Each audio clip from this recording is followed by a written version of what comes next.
네, 오늘 역대하 18장입니다. 역대하 18장 28절에서 19장 3절까지 함께 읽도록 하겠습니다. 역대하 18장 28절에서 19장 3절까지 함께 읽습니다. 시작. 이스라엘 왕과 유다 왕 여호사밧이 길르앗 라못으로 올라가니라. 이스라엘 왕이 여호사밧에게 이르되 나는 변장하고 전쟁터로 들어가려 하노니 당신은 왕복을 입으소서 하고 이스라엘 왕이 변장하고 둘이 전쟁터로 들어가니라. 아람 왕이 그의 병거 지휘관들에게 이미 명령하여 이르기를 너희는 작은 자나 큰 자나 더불어 싸우지 말고 오직 이스라엘 왕하고만 싸우라 한지라. 병거의 지휘관들이 여호사밧을 보고 이르되 이가 이스라엘 왕이라 하고 돌아서서 그와 싸우려 한즉 여호사밧이 소리를 지르매 여호와께서 그를 도우시며 하나님이 그들을 감동시키사 그를 떠나가게 하신지라. 병거의 지휘관들이 그가 이스라엘 왕이 아님을 보고 추격을 그치고 돌아갔더라. 한 사람이 무심코 활을 당겨 이스라엘 왕의 갑옷 솔기를 쏜지라. 왕이 그의 병거 모는 자에게 이르되 내가 부상하였으니 내 손을 돌려 나를 진중에서 나가게 하라 하였으나 이날에 전쟁이 맹렬하였으므로 이스라엘 왕이 병거에서 겨우 지탱하며 저녁 때까지 아람 사람을 막다가 해가 질 즈음에 죽었더라. 유다 왕 여호사밧이 평안히 예루살렘에 돌아와서 그의 궁으로 들어가니라. 하나님의 아들 선견자 예후가 나가서 여호사밧 왕을 받아 이르되 왕이 악한 자를 돕고 여호와를 미워하는 자들을 사랑하는 것이 옳으니까 그러므로 여호와께서부터 진노하심이 왕에게 임하리이다. 그러나 왕에게 선한 일도 있으니 이는 왕이 아세라 목상들을 이 땅에서 없애고 마음을 기울여 하나님을 찾음이니이다 하였더라. 아멘. 네, 우리가 역대하를 통해서 아침마다 은혜를 나누고 있습니다. 오늘 본문은 함께 읽은 것처럼 아합 왕의 죽음을 다루고 있습니다. 주된 내용이 많은 분량이 아합의 죽음이죠. 아합 왕에 대한 미가야의 예언, 바로 앞에 있는 본문이었습니다. 그 예언이 이루어지는 것을 우리가 볼 수 있습니다. 왕이 아합입니다. 여러분, 북이스라엘의 19명의 왕 중에 어쩌면 가장 많은 설교의 거리가 되고 또 이런저런 에피소드가 많은 왕이죠. 그 이유 중에 하나는 그가 악하기도 했지만 또 그가 오랫동안 통치하기도 했습니다.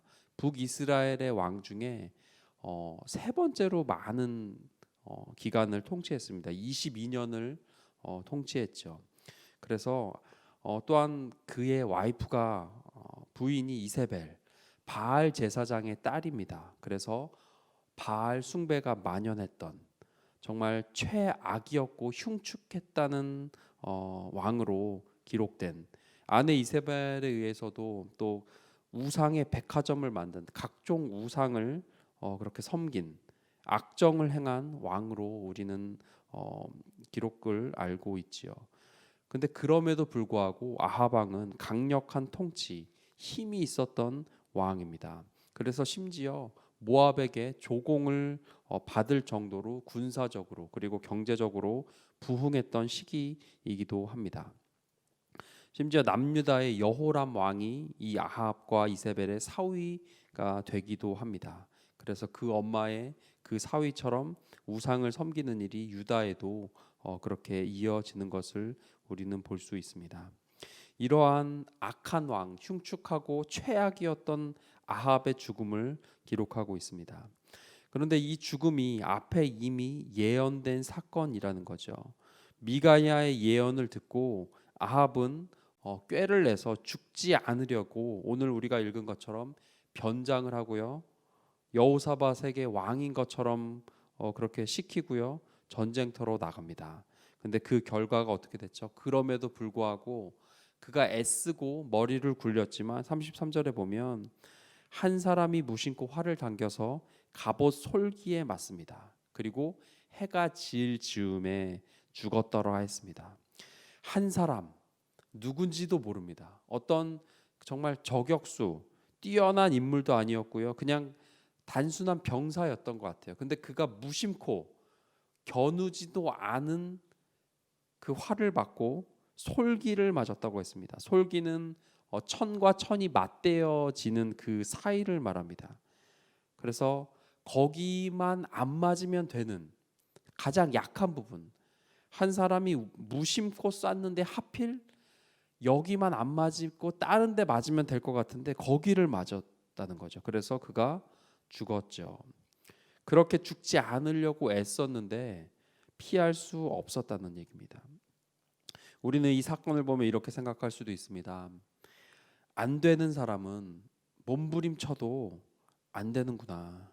운명론, 팔자, 사주팔자, 그러한 태도가 아니기를 함께 축원합니다. 소망합니다. 맞아요. 여러분, 아합이 죽었어요. 그런데 우리가 이 사건을 보며 주목해야 할 것, 우리가 얻어야 될 교훈은 안 되는 사람은 몸부림쳐도 안 되는구나. 그게 아니고요. 이 상태를 보고 될 대로 되라. 키세라세라 어쩔 수 없구나. 그게 아니라는 겁니다. 예언과 이루어짐을 그런 시각으로 보면 많은 문제들이 있을 수 있습니다. 앞에 본문에 보면 18장 18절에 보면 다른 좋은 말만 하는 예언자들 사이에서 대쪽 같은 미가야가 바른 정확한 하나님의 말씀을 전합니다. 그의 죽음을 예언하죠. 그래서 죽는다면 그가 그렇게 되고 말 거야. 여러분, 이렇게 죽을 건데 왜 하나님이 알려주시겠어요? 알게 하는 것도 하나님의 의도라는 거죠. 18장 18절에 보면 왕은 여호와의 말씀을 들으소서 합니다. 앞에 엉망으로 말한 예언자들, 듣기 좋은 것 그거 얘기하지 않고요. 분명히 아합 왕이 들어야 될 것을 듣게 합니다. 듣고 알고 하나님의 그 심판을 알고 최종 목적 뭐요? 여기서 죽어버려라 그게 아니에요. 멸망당하지 않기를 바라시는 하나님의 마음, 율법, 죄를 알게 하고 징계, 심판의 목적이 아니고 아합이 살 수 있는 방법은 좋은 갑옷을 입는 것, 전쟁에서 왕이 아닌 척하는 게 아니고 아합이 살 수 있는 방법은 뭐죠? 하나님 앞에 돌아오는 거였다는 거죠. 위장하고 무기를 가지고 성에 숨는 게 아니고 하나님 앞에 돌아오는 거라는 거였어요. 저에게 두 아들이 있습니다. 둘 다 6살인데요. 쌍둥이입니다. 그래서 첫째는 1분 먼저 태어난 두 아들이 있습니다. 근데 요즘 이제 얼마 전에 생일이 지났는데 시간이 갈수록 느끼는 건 정말 말을 안 들어요. 네. 권사님 어떻게 해야 될지 모르겠어요. 한 번 말하면 안 되는 거예요. 막 제가 위기를 느껴요. 어떻게 해야 되나? 원래 이런가? 우리 집안은 이런 애가 없대요. 이렇게 저희 어머니께서 우리는 너희들은 다 말을 잘 들었는데 누굴 닮았는지. 그래서 저는 안 닮은 것 같은데 그렇게 말을 안 듣는 거예요. 한 번 말해서 안 듣는 거예요. 며칠 전에 마트에 갔다 왔습니다. 근데 큰 애가 1분 먼저 태어난 애가 정말 누가 봐도 불량식품으로 보이는 그 플라스틱 주스 하나를 그냥 가져온 거예요. 마트에서. 그래서 이거 뭐야 했더니 자기가 계산했대요. 그러니까 거기 요즘 셀프로 이제 바코드 찍는데 그냥 찍고 그냥 갖고 온 거예요. 근데 안 걸린 거죠. 네. 이걸 어떻게 해야 되나? 징계해야 되나? 때려야 되나? 제가 경고했어요. 너 이거 또 이러면 그때 정말 혼나. 먹고 싶으면 말을 해. 그랬더니 말을 하면 안 사줄 거잖아요. 이러더라고요. 이제 막 말대답도 어떻게 이걸 제가 통제해야 되는지 제가 분명히 얘기했어요. 또 그러면 맞는다. 네. 여러분 저의 의도가 뭐죠? 얘를 때리고자 하는 게 전혀 아니에요. 뭐죠? 바르게 자랐으면 좋겠다는 거예요. 하나님의 예언도 그렇다는 거예요. 징계가 목적이 아니고 너 죽어, 맞아, 망할 거야. 여러분 그렇게 망할 건데 왜 얘기하시는 거예요? 듣고 바른 말을 듣고 돌아오라는 거죠. 아합을 포함해서 모든 왕들, 성경의 예언의 말씀, 너 그렇게 살면 맞는다, 그거 잘못이야, 망할 거야, 그랬을 때에 하나님께 무릎 꿇고 엎드리면 하나님이 용서해 주지 않으신 케이스가 저는 단 한 번도 못 본 것 같아요. 왕들의 평가 기준이 있습니다. 하나님이 요렇게라고 기준을 주신 사람이 있습니다. 누굴까요? 여호수아가 아니고요, 요셉이 아니고 예수님이 아니고 바로 다윗이에요. 다윗 이후의 왕들이 잘하면 하나님께서 뭐라 그러시죠? 다윗과 같고 그래요. 못하면 다윗과 같지 않고. 기준이 다윗인 거예요. 여러분 근데 다윗이 무흠해서가 아니에요.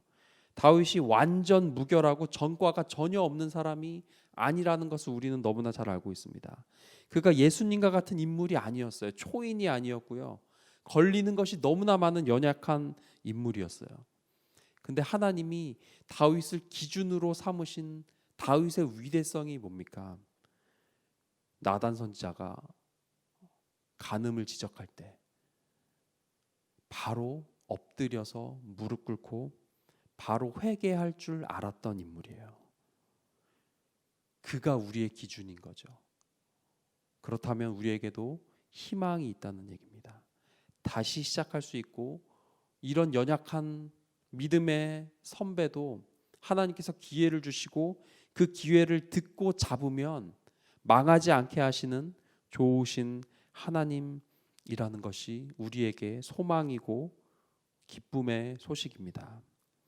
예언자 미가의 대쪽 같은 목에 칼이 들어와도 감옥에 갈지언정 하나님의 말씀을 들으소서. 그 하나님의 정확한 말을 대언할 때 아합이 하나님께서 주신 그 기회를 잡았다면, 그리고 이세벨을 아내로 인해서 바알 숭배가 만연해지다 하나님이 바로 치시지 않고 기근과 가뭄을 주십니다. 비가 오지 않는 그 기근, 가뭄을 통해서 하나님의 마음을 알고 돌이켰다면 그것까지 기회가 될 수 있었다는 얘기입니다. 어제 담임 목사님 주일 설교와 같이 우리는 다 죄인이죠. 지옥에 누가 갑니까? 죄인이 갑니다. 천국엔 누가 가죠? 죄인이 갑니다. 예수 믿는 죄인이 갑니다. 회개한 죄인이 가는 거죠. 그 죄에 대한 깨달음, 망하지 말라는 아합에게까지 반복해서 기회를 주시는 하나님이라는 겁니다. 아합이 바로 무릎 꿇고 잘못했어요, 앞에 했으면 아마 역사가 바뀌었을 것 같습니다. 말씀 정리합니다. 하나님은 우리에게 기회를 주시는 좋으신 하나님이십니다. 오래 참으시고 다시 우리에게 기회를 주시는 그 하나님이 주시는 좋은 기회들, 회개의 기회, 복음 전할 기회, 거룩을 선택할 기회를 오늘도 우리에게 주고 계십니다. 아합과 같이 그것을 소홀히 여기고 다른 것에 머리를 굴리는 것이 아니고 다윗과 같이 그 기회를 주실 때 겸손히 하나님 앞에 엎드리고 기도하는, 그래서 그 측량할 수 없는 하나님의 사랑을 받아 누리는 우리 모든 구리지구촌의 성도님들 되시길 간절히 축원합니다. 기도하겠습니다. 우리 기도하실 때 주님, 오늘도 나에게 허락하신 하나님의 긍휼하심을 내가 귀히 여기게 하옵소서. 아합에게도 허락하신 기회들, 그 말씀하심들, 더 악함으로 거절하는 어리석음이 아닌 다윗과 같이 인정하고 뉘우치고 회개하며 돌이키는 인생 최고의 선택을 하는 그 겸손함과 그 사랑을 받아들이는 태도로 살아가는 오늘 하루 되게 하여 주시옵소서. 함께 기도하겠습니다.